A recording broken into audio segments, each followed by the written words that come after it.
Hey guys, I was here a couple of weeks ago.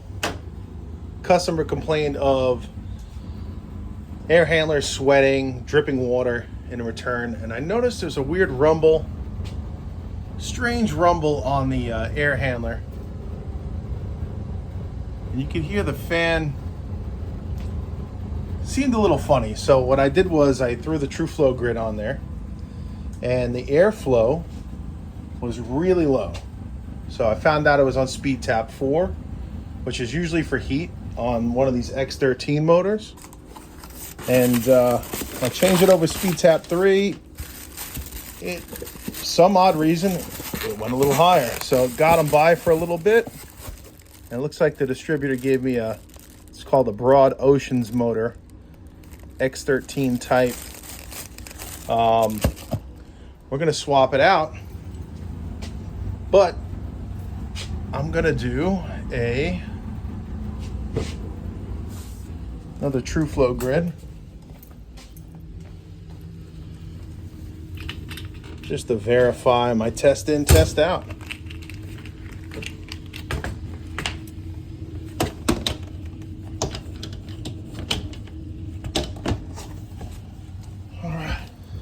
All right, guys, we got the new motor in.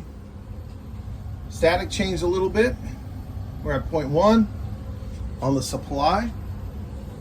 And we don't have that rumble no more. We got the TrueFlow grid in.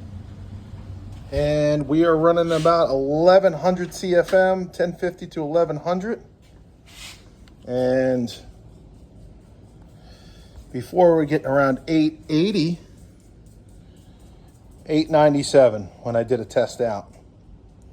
So there's about 200 CFM of difference with the new motor. We're going to continue. We're going to save it. And we got it right at 350 CFM per ton. Sorry about the camera angle here, but I'm trying to do this with one hand. So 360 CFM per ton, perfect for a humid climate.